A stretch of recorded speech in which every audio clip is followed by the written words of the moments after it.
Hello everyone, कैसे हैं आप लोग। आप सभी का स्वागत है हमारे सेशन में। आज का सेशन बहुत ही ज़्यादा खास होने वाला है और बहुत सारे बच्चों की डिमांड पे हम लोग ये सेशन लेकर आए हैं।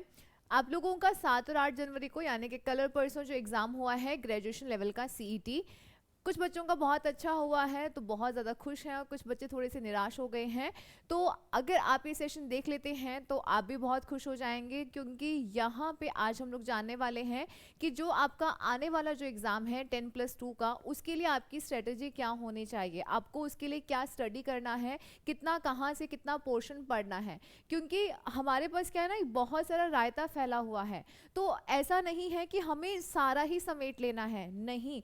जब भी आप किसी कॉम्पिटिटिव एग्जाम्स की तैयारी कर रहे हैं तो हमें 100% नहीं चाहिए। और अगर कोई इस प्रकार से करके सब तरफ ऐसे हाथ पांव मार रहा है, इट मीन्स वो कहीं ना कहीं नुकसान में ही जाएगा। आप यहाँ पे किस प्रकार से स्मार्ट स्टडी कर सकते हैं, आपके जो अभी से जो 25 दिन है आप उसको किस प्रकार से यूटिलाइज करें ताकि आपका जो सीईटी 10+2 है वो क्लियर हो जाए। जो बच्चे जिनका सीईटी ग्रेजुएशन लेवल का एग्ज़ाम अच्छा नहीं हुआ है, सो प्लीज़ आप इस वीडियो को ज़रूर पूरा एंड तक देखिएगा।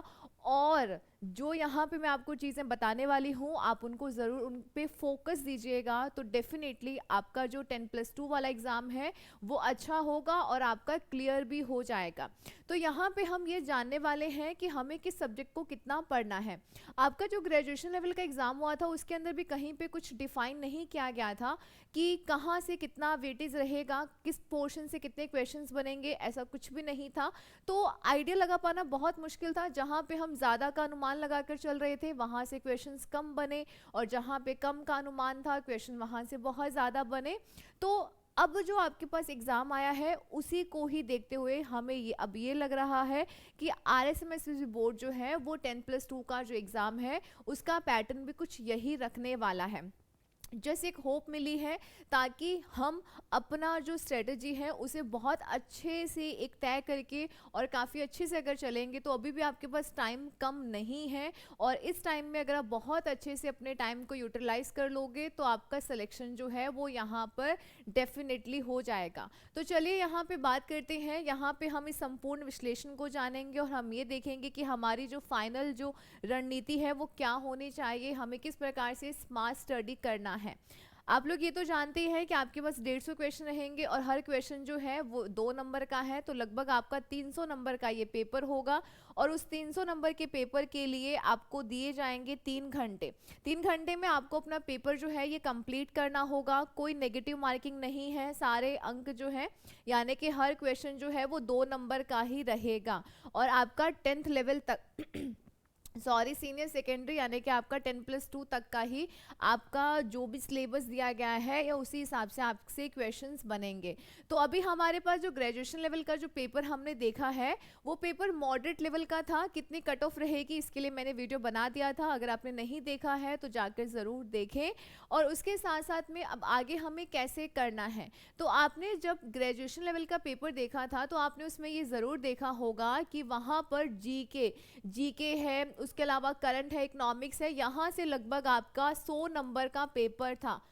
सॉरी 100 नंबर नहीं, 100 क्वेश्चन से, ठीक है, 150 नंबर थे तो 100 क्वेश्चन थे। तो आपको अब अगर आप जो सीईटी प्लस ये 10+2 की जब आप तैयारी कर रहे हो ना, तो आपको अपना जीके बहुत अच्छे से स्ट्रॉन्ग कर लेना है। यहाँ पे सिलेबस थोड़ा ग्रेजुएशन लेवल के कंपेरेटिवली भी थोड़ा कम हो गया है। वहाँ पे आपको इंडियन हिस्ट्री वगैरह ये सब देखना था, बट यहाँ पर ऐसा कुछ नहीं है। यहाँ पे राजस्थान पे थोड़ा, राजस्थान का जो सिलेबस है वो थोड़ा ज़्यादा दिया गया है।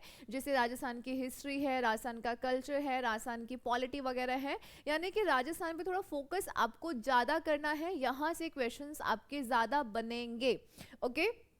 उसके अलावा अगर आप यहाँ पे फोकस कर लेते हैं, अगर यहाँ से 100 नंबर के भी क्वेश्चंस आ रहे हैं तो सारे क्वेश्चंस तो हमारे करेक्ट हो नहीं सकते हैं। अब जो हिस्ट्री है उसका हमें नहीं पता चलता है कि कहाँ से पढ़ें, कितना कवर करें। जो राजवंश हैं, तो अब राजवंश अगर आपने पढ़े हुए हैं, आपको याद है, देन गुड, कोई बात नहीं।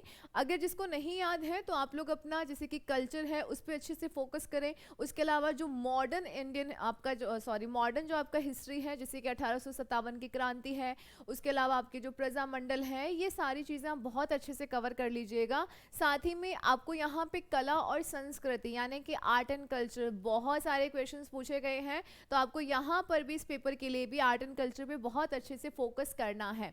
तो यहाँ पे ये जो आपको दिए गए हैं इन पे आप बहुत अच्छे से फोकस कर लीजिएगा। देखिए जो राजवंश वगैरह जो होते हैं ना, इनका कुछ मतलब सिर पैर नहीं है, यानी कि कहने का मतलब ये है कि आप कहाँ कितना तक पढ़ोगे, कुछ नहीं आइडिया कहीं से भी आ सकता है। हिस्ट्री का कोई लिमिटेशन नहीं है, अगर आप इसको स्किप करना चाहें तो कर सकते हैं। हमें स्मार्ट स्टडी करनी है, हमें कम से कम मतलब कि ऐसा सिलेबस चूज करना है ताकि हमारे क्वेश्चन ज़्यादा से ज़्यादा करेक्ट हो जाएं। तो ज़्यादा समय यहाँ पर डायनेस्टी में वेस्ट नहीं कीजिएगा, बाकी जो आपके यहाँ पर टॉपिक्स हैं आप इनको बहुत अच्छे से करके जाइएगा। उसके बाद में राजस्थान और इंडिया दोनों का ही ज्योग्राफी दिया गया है, तो ज्योग्राफी से भी क्वेश्चंस आपके बहुत अच्छे से पूछे जाते हैं, तो ये बहुत अच्छे से आपको करना है।